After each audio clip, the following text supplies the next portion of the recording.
बिस्मिल्लाहिर्रहमानिर्रहीम। अस्सलाम वालेकुम स्टूडेंट्स। बेटा आज हमने फ़िज़िकल स्टेट्स ऑफ मैटर में पढ़ना है बॉयल्स लॉ।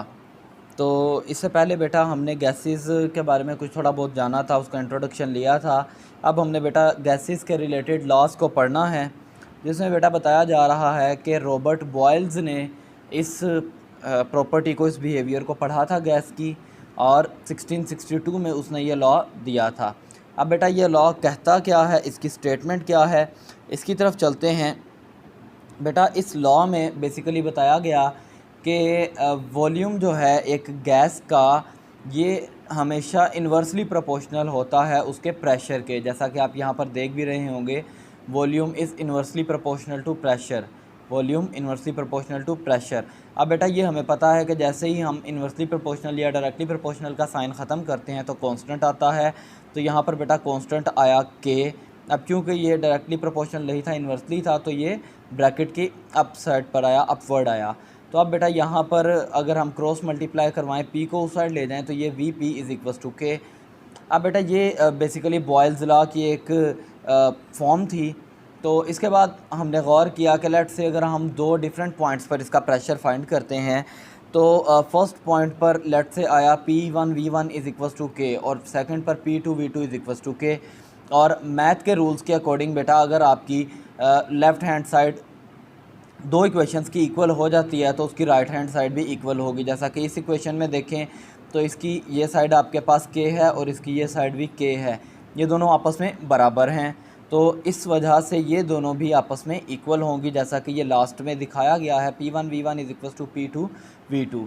यानी इस फॉर्म में अगर हम ये प्रॉपर्टी को गौर करें, प्रेशर बढ़ेगा, वॉल्यूम कम होगा, तो बेसिकली उसमें कोई लॉस नहीं होगा। उस कंडीशन में एक चीज़ बढ़ेगी, दूसरी चीज़ कम होगी, और जो टोटल कंडीशन थी गैस की वो वही सेम की सेम रहेगी। अब बेटा इस चीज़ को हम यहाँ डायग्राम से देखते हैं। इस डायग्राम में बेटा बेसिकली एक्सपेरिमेंटल वेरिफिकेशन बताई जा रही है, एक्सपेरिमेंट करके वेरीफाई किया जा रहा है बॉयल्स लॉ को। तो यहाँ पर बेटा बताया जा रहा है कि इस कंडीशन में 2 atm प्रेशर है गैस पर और 1 dm³ इसकी बेटा ये सारा वॉल्यूम है। अब अगर हम लेट से इसको बढ़ा देते हैं, ये नीचे भी आप बेटा देख रहे होंगे, ये इसमें इक्वेशन की फॉर्म में है 2 atm pressure multiply by 1 dm³। तो टोटल इसका बेटा हमारी जो स्टेटमेंट है उसका आंसर क्या आया, 2 atm dm³।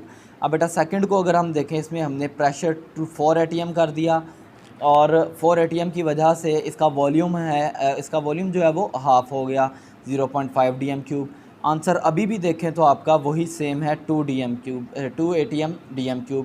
थर्ड में देखें बेटा, फिर थोड़ा प्रेशर बढ़ाया 6 atm, और उसकी वजह से वॉल्यूम हो गया 0.33 dm³, और आंसर स्टिल अभी उसका 6 atm multiply by 0.33 dm³, answer अभी भी इसका 2 atm dm³ है। और लास्ट वन बेटा इसका अगर हम प्रेशर कर दें 8 atm, इसका वॉल्यूम बेटा और डिक्रीज़ होकर हो जाएगा 0.25 dm³, और लास्ट में भी बेटा उसका अगर आप देखें तो 8 मल्टीप्लाई बाय 0.25, तो इसका आंसर आएगा 2 atm dm³। तो बेटा यहाँ तक हमने आज के लेक्चर में पढ़ा बॉयल्स लॉ को, और बॉयल्स लॉ के बाद हमने पढ़ा बेटा एक बॉयल्स लॉ की एक्सपेरिमेंटल वेरिफिकेशन। इसमें बेटा आपने करना क्या क्या है, इसमें बेटा आपने इसकी ये स्टेटमेंट जो यहाँ पर मैंने आपको बताई कि किस तरह से ये इन्वर्सली प्रोपोर्शनल है, उसके बाद इसकी ये डेरिवेशन जिसमें आपने पहले बताना है कि ये इन्वर्सली प्रोपोर्शनल है, फिर कांस्टेंट का स्टेप, फिर उसके बाद इसका ये क्रॉस मल्टीप्लिकेशन, उसके बाद दोनों को दो पॉइंट्स को इक्वल करके बेटा ये आपने इसकी फॉर्म बनानी है, और फिर इसको आपने इस तरह से एक्सपेरिमेंटली प्रूव करना है। ये बेटा बोर्ड में लॉन्ग के पॉइंट ऑफ व्यू से बहुत इंपॉर्टेंट है, इसको आपने एज एन लॉन्ग प्रिपेयर करना है, और इसको बेटा घर पर ठीक से तैयार करें, इसकी प्रैक्टिस करें, और अपनी बेटा तैयारी ठीक रखें। Thank you.